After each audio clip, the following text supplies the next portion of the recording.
garment on the bias, or add bias strips to a project, or bind a project using bias binding, this is a great place to start.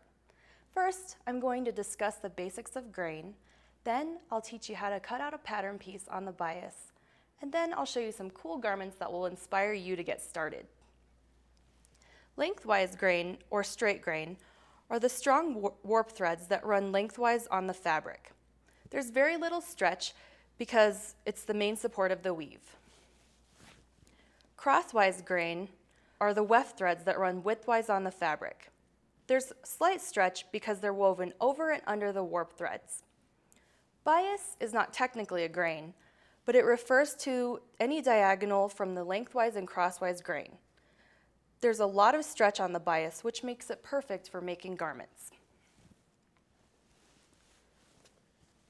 The selvage edge runs parallel to the warp threads. If you purchase fabric from a bolt, it will have selvages. To find the true bias, simply align a 45-degree ruler along the selvage and then draw a line 45 degrees, and you'll have your true bias. For a beginner, I don't recommend using silky or sheer fabrics, but I recommend using natural fabrics such as cotton, linen, or broadcloth. Some heavyweight fabrics such as canvas don't benefit from being cut on the bias because they're too stiff. As you can see, even when I stretch it on the bias, it doesn't stretch very much. When working with bias, be very careful not to overhandle the pieces because you can overstretch, stretching it out of shape. Next, I'm going to teach you how to cut out a pattern piece on the bias. I'm going to be using a simple top pattern, but you could use a skirt or even a jacket pattern. There are patterns that are specifically made to be cut on the bias, but you can adapt any simple skirt or top pattern from straight of grain to bias. Just remember that when you're purchasing fabric to purchase a little bit more because the pattern pieces will be cut out at an angle. To find the bias line, you'll simply draw a line that's perpendicular to the grain line. And the grain line will be on the pattern.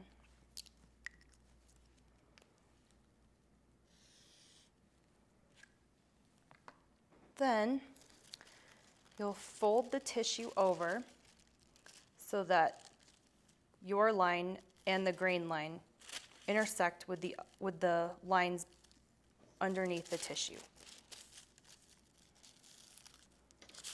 Then you'll do the same on the other side. Just match up the lines.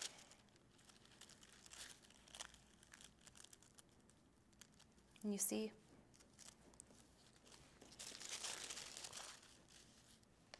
Now these lines that you just folded are your bias lines.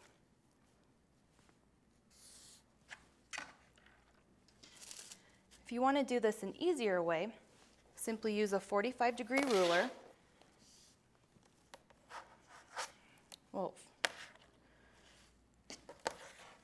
And the 45-degree line is right here, and align it with the grain line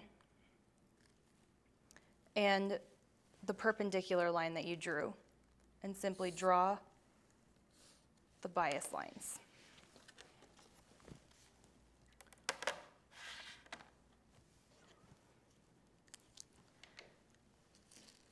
Next, position your pattern on the fabric so that the bias line that you drew is parallel to the selvage.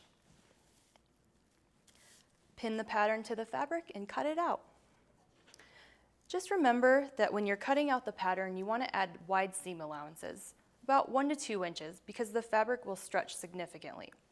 Also, remember that when you're stitching, to slightly pull the seam while you stitch and use a 2.5 to 3 millimeter straight stitch. Sometimes you might find that adding a center seam is beneficial because it will help balance out both sides. As you can see, This side was cut on the bias, and so was this, and they were joined by a center seam, which gives it a beautiful chevron look. Chevron simply means a V or a triangle shape. This is a ready-made garment I purchased at a clothing store, and the fabric is cut on a bias, but it would have benefited from a center seam right here because when I wear it, the fabric pulls to one side. Bias cut fabric is wonderful for binding projects, especially on curved edges. Because bias fabric is stretchy, it goes around the curved edges very easily as opposed to straight of grain binding. Bias cut strips also add fun to stripes and plaids. The strip on this was cut on the bias, and as you can see, the plaid looks completely different than a straight of grain cut. This plaid skirt was cut on the straight of grain. It's nice and it's simple, but it's a little boring. But this skirt was cut on the bias. It's nice and it's got a unique look, and it also is figure flattering because the stripes are not horizontal. Another thing to keep in mind when you're constructing the garment is to tack the garment together before you stitch it and hang it overnight. Or better yet, hang it on a dress form so that it matches your body shape. You can also add small details using bias. You don't have to make the whole garment out of bias. The pocket flaps on this shirt were cut on the bias, so it adds just a little bit of pop. Same with the yoke.